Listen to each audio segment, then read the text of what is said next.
The Dennis O'Keefe Show. Starring Dennis O'Keefe.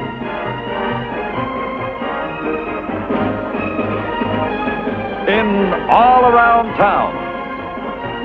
Also starring Hope Emerson, Ricky Kelman, Eloise Hart, Eddie Ryder. Brought to you by Oldsmobile, in behalf of your local authorized Oldsmobile quality dealer.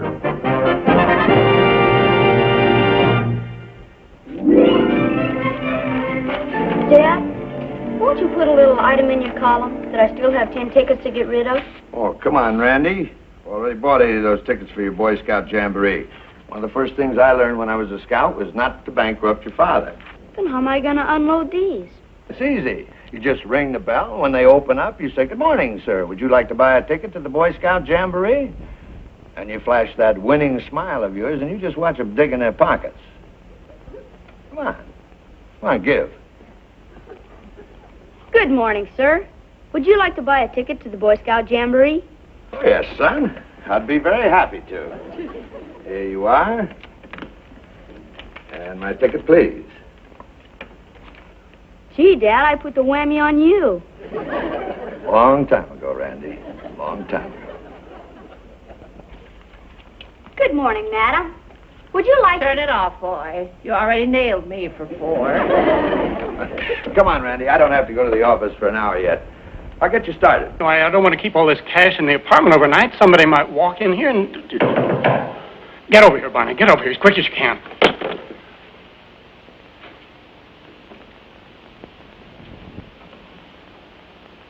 Oh, good morning, sir.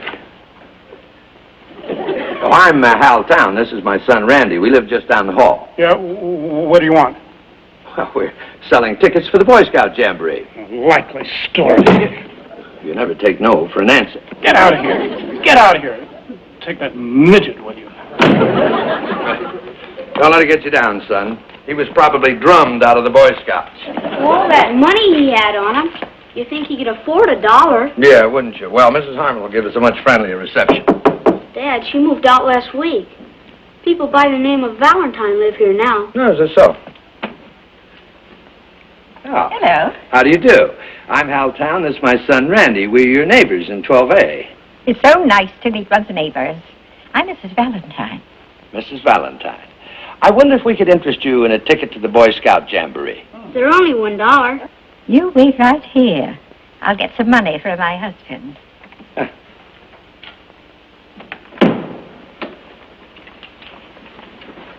Julius, there's the nicest man and his son outside. They'd like us to buy a ticket to the Boy Scout Jamboree. It's only $1. Of course, my dear. Not that one. I just printed it. It's still wet. I think that little boy would like some of my cookies. Dear, you're not as young as you used to be. You should cut down on your baking. Well, as long as we're using the stove to dry money, it's a shame to waste the gas. This one's dry.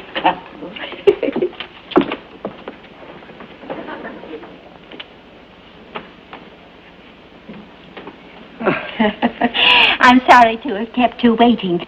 All we have are $5 bills. Oh, that's quite all right. There's a change right here. Let's see. There's your $1, Randy. 1, 2, 3, 4. And there is your change, Mrs. Valentine. And here's your ticket. Oh. These are for you, Randy. They are? Thanks a lot. Oh, fresh cookies. Oh, don't forget, that ticket is deductible. Sarge, the man in the grocery store says you gave him that bill. I say again, Mr. Pulaski, I don't care if you are with the Treasury Department. Oh, Sarge, wait a minute. Dan's not calling you a counterfeiter. All he's saying is that you're the one that passed the phony 5 to the grocery clerk. Henry, I never thought I'd live to see the day that you'd hang a bum rap on me. I'm quitting. Now, wait a minute, Sarge. You're not quitting. What's the matter with you, Dan? How can you offend it like that? All Dan wants to know is who gave you the phony 5 so he can throw him in the clink. Now, think. Who gave it to you? You gave it to me. Now, we're getting some... Oh, she's right. Yes, I did give her a $5 bill. But I also gave you 2 10s. Now, come on, Sarge, tell the nice man. Where did you spend your money? Who gave you some change? Well, I took a cha-cha lesson for $3. I made a down payment on a yacht. And I blew $10 in a beauty parlor having my hair dyed green. You talk to her, will you? No, not even if she's printing the money herself. There's only one Sarge, and I'm not going to lose him. Say, Dan, there's a very slinky character lives down the corridor here by the name of Beckwith. He could be the fellow you're after. Henry, the Valentines brought more cookies for Randy. Oh, all right. Mr. Tom, I just finished this book. I thought maybe you'd like to read it. It's very good. Oh, thank you very much. Your hobby is your happy. Nice title. Oh, I beg your pardon. Mr. and Mrs. Valentine, Mr. Dan Pulaski. Oh. How do you do? How do you do? Hey, I sold all my tickets except these 4. Boy, that smile gimmick really paid off. If those are your last 4, Julius and I will buy 2 more. You will? Gee, thanks. 2 ones, dear. Yes, sir. Here you are, son. Thank you, dear. I'll take your last 2, son. Wow, what a day. I've only got a $10 bill. Can you change it? I can.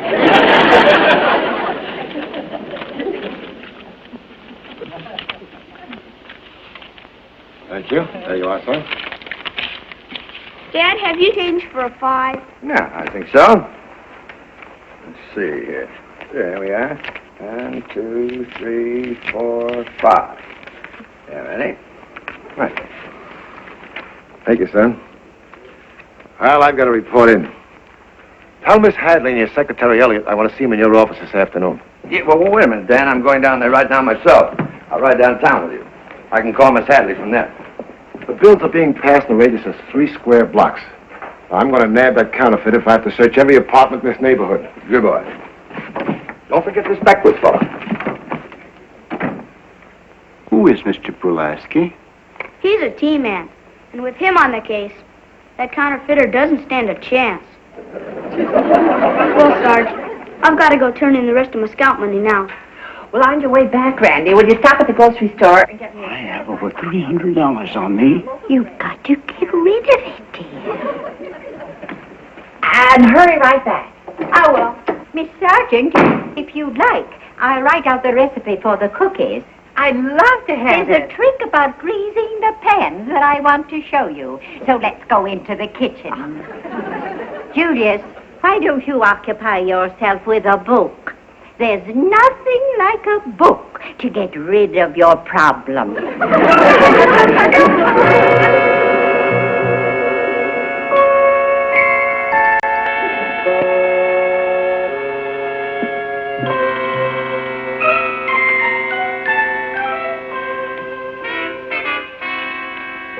Firmly resent being implicated in this ugly counterfeiting mess.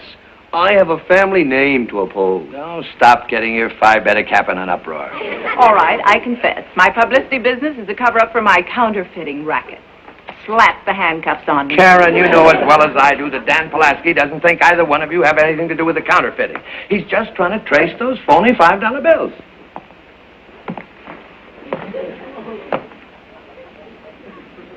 Well, you're late. I guess I am. Would you like to know why I'm late? Oh, yes. I was detained. Oh. At the city jail for trying to pass this phony $5 bill. You know, Julius, this convertible printing press is such a clever idea.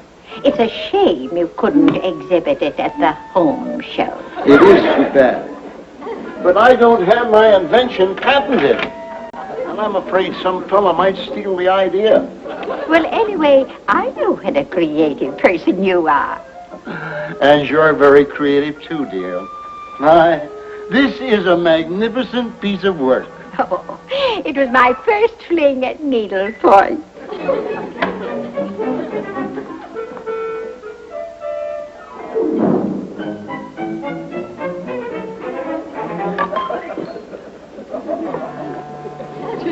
Good.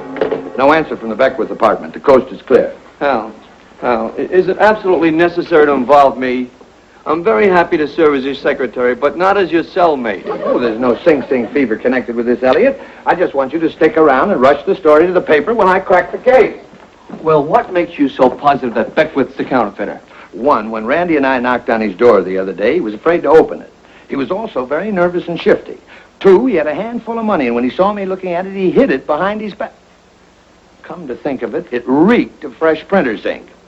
Three, I suspect any man that slams the door on us Boy Scouts. I can get the Beckwiths along the terrace. You stay here. I'll be right back with the evidence.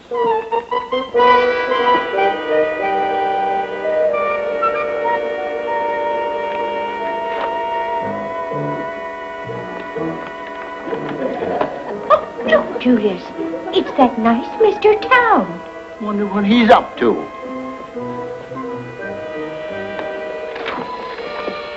Crawling through Mr. Beckwith's window. He's a burglar. He doesn't look like a criminal type at all. And it just goes to show you, dear, that appearances are deceiving.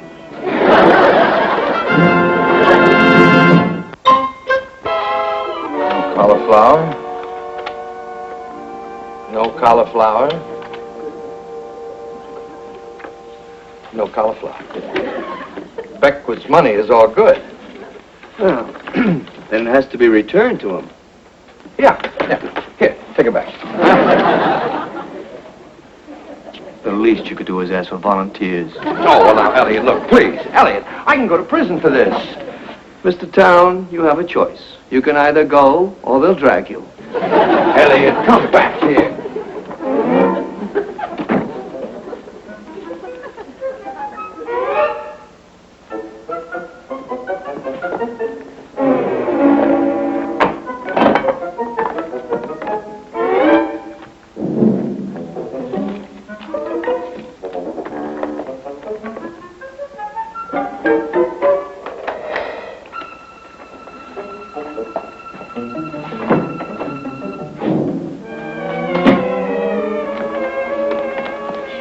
Good evening, Mr. Town. I was just taking these cookies to Mr. Beckwith, but perhaps you'd like them instead. Yeah, well, I don't think... Yes. Yes, well, thank you very much, Mrs. Valentine. You're welcome. Mrs. Valentine, I wonder if you'd do me a little favor. I'd be glad to. Would you return this to Mr. Beckwith for me, please? Oh, yes, I'm so glad. You'll sleep better now, won't you? Yeah? Oh, and if he acts a little upset, just ignore it.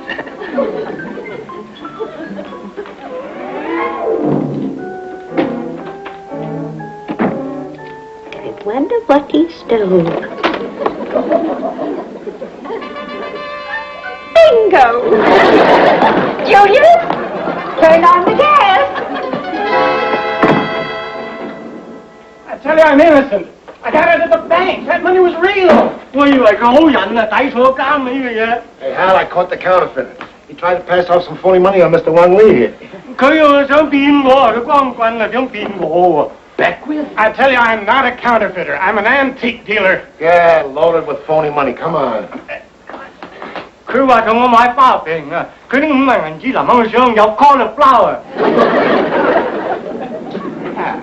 work, Dad.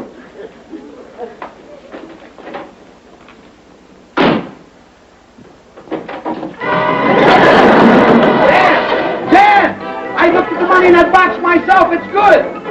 Dan, you're hanging an innocent man. Good morning, Mr. Town. Conscience all clear? I'm taking these cookies to the Anderson children. They love them. Oh, fine. Dan! Dan!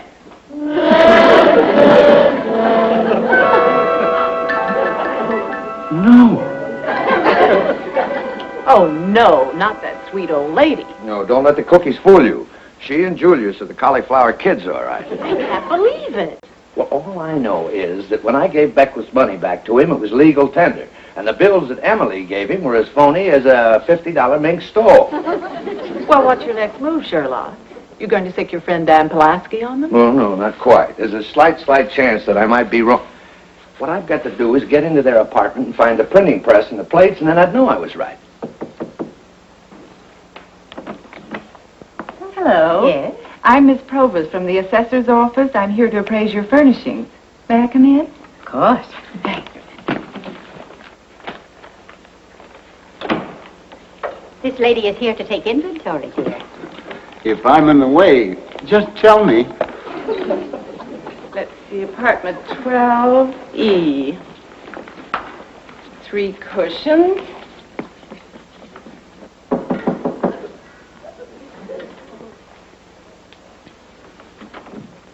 Oh, come in, Mr. Town.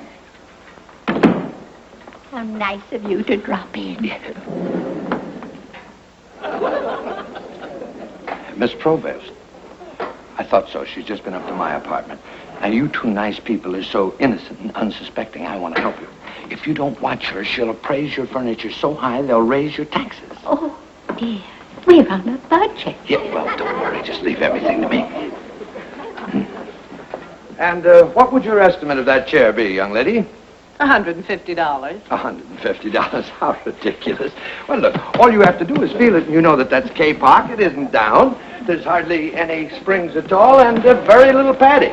And as for the workmanship, look underneath there. Do you see anything? No. You don't? Oh, well, there you are. You see, it's hardly worth more than, say, $50. All right, $100. What about this Oriental? Oriental. My dear young lady, if you'd ever been in Armenia, you would know that you can tell an Oriental rug by the feel underfoot. And this is definitely not an Oriental. I've already appraised those. Oh, I see. Yes. This looks like an original. An original? Why, now look. Oh, I'm terribly sorry. I've knocked over your pretty magazine rack. An original? Why, it's obviously nothing but a print. I'll prove it to you. You see that there's absolutely nothing back here that would even indicate that it's an original. Look at the frame. You can buy the frame for $2.98 in any dime store. I suppose now you're going to tell this nice couple that these simple little bookends are worth a fortune to them. This is a lovely antique. You're referring, I suppose, to this imitation needlepoint? I don't know how you got this job, Miss Provost. Now, look, all you have to do is feel that, and you can tell. And look under there, you see that it is absolutely nothing but a rank imitation. And I suppose now that you'll tell us that this is a priceless heirloom or something. The workmanship on it is just terrible. Nails don't dovetail. Julius, do you have a feeling that something isn't quite kosher? Emily, I think they're trying to nudge us into the clink. All right, $30. Well, that's better. Huh? $30, you see.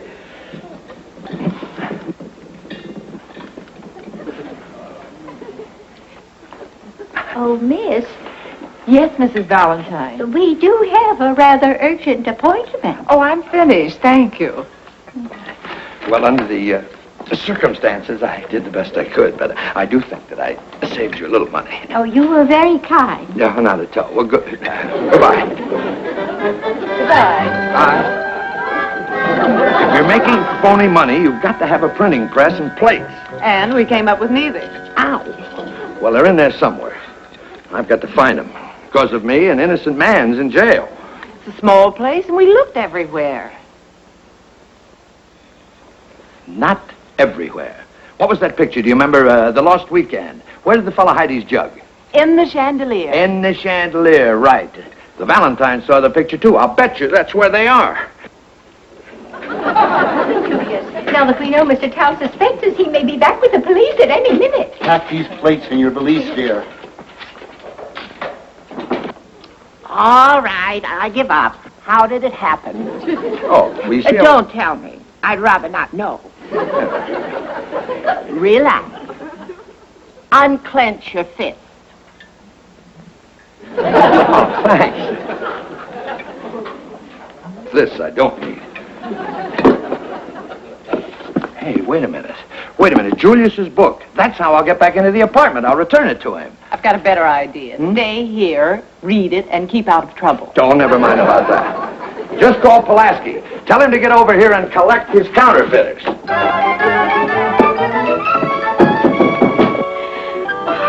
is it? Oh, Mr. Tao. Yes. I've been thumbing through your book, and I've found something very interesting. I'd like to discuss it with you if you don't mind. The jig's up. He's found the money. You know, you've got a very crooked chandelier here. I think I better check it.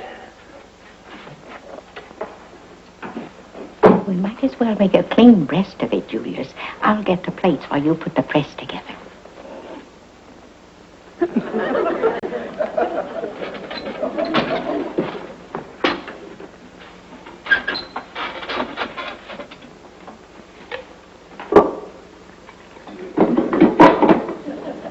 Well, what are you doing? I'm putting the press together for you. Oh. The press. Here are the engraving plates. Engraving plates? We know when we're licked. Oh.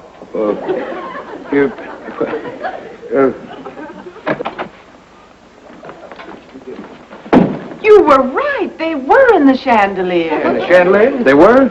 I mean, no. Yes. What an ingenious way to disguise a press. How did you ever discover it, Hal? Well, it was easy. He started to put it to... well, I'd rather not talk about it now. He's the modest type, Dan. Well, I'll send somebody over to pick this up later. You'll have to come along with me. Aren't you glad you decided to go straight, Mr. Town? Maybe they'll send us to the State Farm, Emily. We've always dreamed of living on a farm. Come on, Hal. This is no time to be a shrinking violet. How did you do it? How did I do it? Oh, well, I walked in and I showed this book to Mr. Valentine, and he said, well, it's too complicated, Karen. I'll tell you about it later on.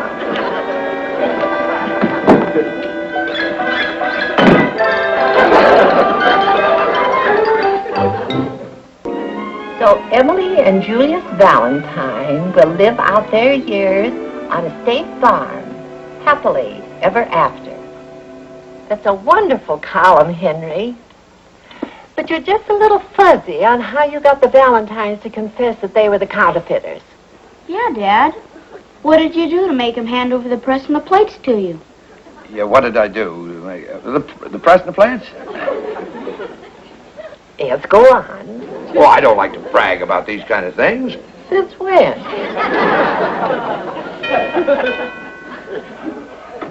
Main thing is I caught them. How I did it doesn't matter. I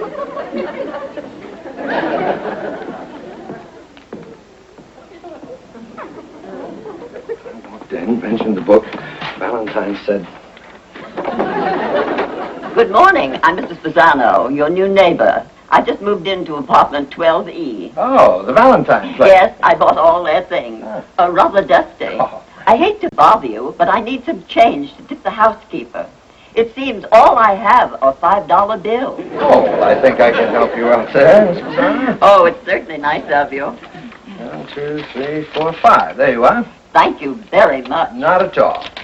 You just drop in any time, Mrs. Pisano. Thank you. Bye.